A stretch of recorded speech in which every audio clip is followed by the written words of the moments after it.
تو جتنے مجبور ہم نے عہدوں پر بیٹھے لوگ دیکھے ہیں، اتنا شاہد ہی کوئی مجبور ہو؟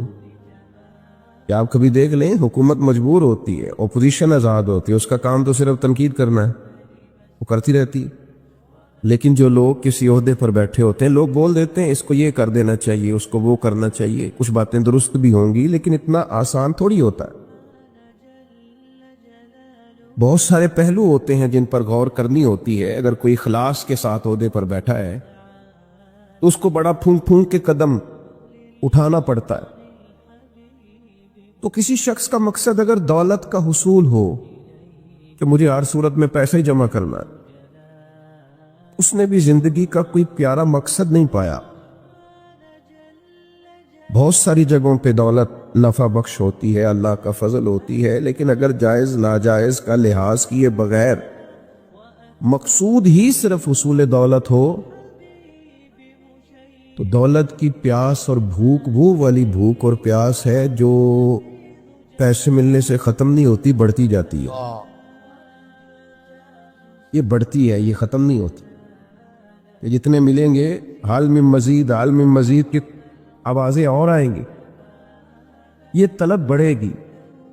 یہ بڑا سخت نقصان کرتی ہے انسان کی باطن کا، اس کی نورانیت کا، اس کی کیفیات کا۔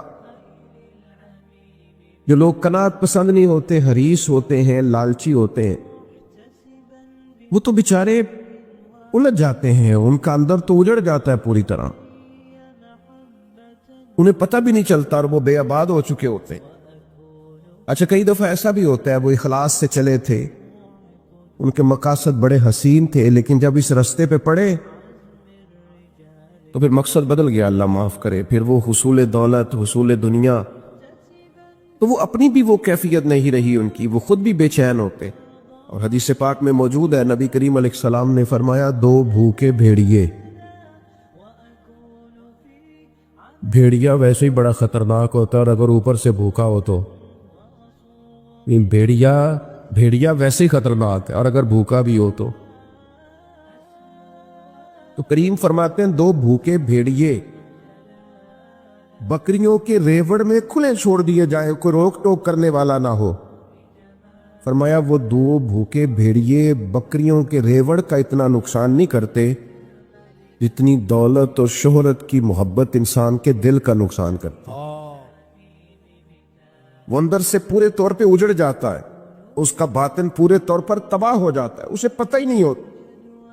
بہترین اور صاف ستھرے لباس کے پیچھے اس کی روح بے آباد ہو جاتی، کچھ بھی پاس نہیں ہوتا، ایک مشینی سی زندگی، آ رہا ہے، جا رہا ہے، بیٹھا ہے، بول رہا ہے، گفتگو کر رہا ہے، کاروبار کر رہا ہے، اس ملک میں ہے، دوسرے ملک میں ہے، 3-4 فون رکھے ہوئے، کسی کو کوئی بات بتا رہا ہے، کسی کو کوئی، صبح شام تک اسے یاد ہی نہیں رہتا صبح میں نے کیا کہا تھا، کیونکہ زندگی مشینی بن گئی ہے نا، الجھ سا گیا۔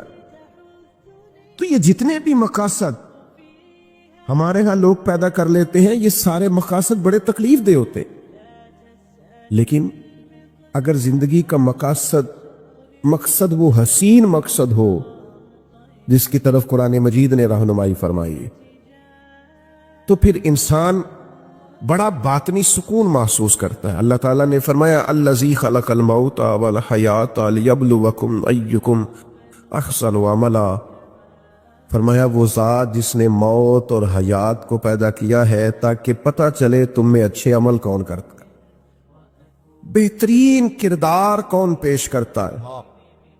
ایک بات یاد رکھیے گا، ہر آدمی باصلاحیت ہوتا ہے، بہت اچھے، واہ، ہر آدمی میں اللہ نے کوئی نہ کوئی خوبی رکھی بھی ہوتی۔ ایک تو ہم اپنی خوبی کا پتہ ہی نہیں کرتے، یعنی ہاتھ دیکھیں، مسجد کے باہر لکھا ہوتا ہے میرے جیسے مولانا صاحب کا نام، فلاں نے مسجد بنائی، حالانکہ جو پوری بلڈنگ کی تعمیر کے لیے چپکے سے پیسے دے گیا تھا، یہ بھی اس نے کہا تھا کہ میرا ذکر نہ کرنا کسی کے سامنے، اور میاں وہ بھی بڑا بانی ہے اس ادارے کا، اس کا بھی خاصا حصہ ہے یہاں۔ تو اگر کسی شخص کو یہ صلاحیت ملی ہے کہ وہ خرچ کر سکتا ہے، اور کسی کو یہ صلاحیت ملی ہے کہ وہ آپ کو بہترین رائے دے سکتا ہے، اچھا مشورہ دیتا ہے، اس کے پاس یہ صلاحیت ہے کہ وہ باریک بینی سے سوچ سکتا ہے کسی شعبے میں، اور آپ کے ساتھ وہ اس طرح کی معاونت کرتا ہے تو یہ بہت بڑی صلاحیت ہے، لوگوں میں صلاحیت ہوتی ہے. لیکن ہم کیا کرتے ہیں، پہلے تو صلاحیت کو تلاش ہی نہیں کرتے، ساری زندگی کہتے رہتے ہیں اسی تو ماڑے بندے ہیں، کاری کچھ نہیں سکتا، میں تو غریب آدمی ہوں، کاری کچھ نہیں سکتا.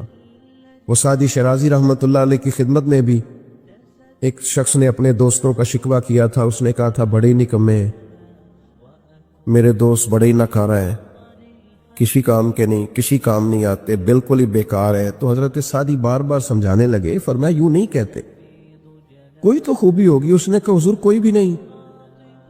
فرمایا پھر بھی تعلق نہ توڑنا، اگر برے بدعقیدہ نہیں تو تعلق نہ توڑنا. صرف کوئی خوبی نہ ہونے کی وجہ سے تعلق توڑ رہے، حضور کوئی خوبی نہیں. تو سعدی فرمانے لگے سنو پھر بھی تعلق رکھنا، پانی جتنا مرضی میلا کچیلا بھی ہو، آگ بجھانے کے کام پھر بھی آ جایا کرتا ہے. بڑا میلا کچیلا ہے، گدلا ہے، بیکار ہے، لیکن آگ بجھائی جا سکتی ہے اس سے. تو خوبیاں ہوتی ہیں انسانوں میں. پہلی بات تو یہ ہے کہ ہم یہ جو شیخ ہوتے ہیں نا، بزرگ ہوتے ہیں، مربی ہوتے ہیں، ہمارے مشائخ، یہ بنیادی طور پر کرتے کیا تھے؟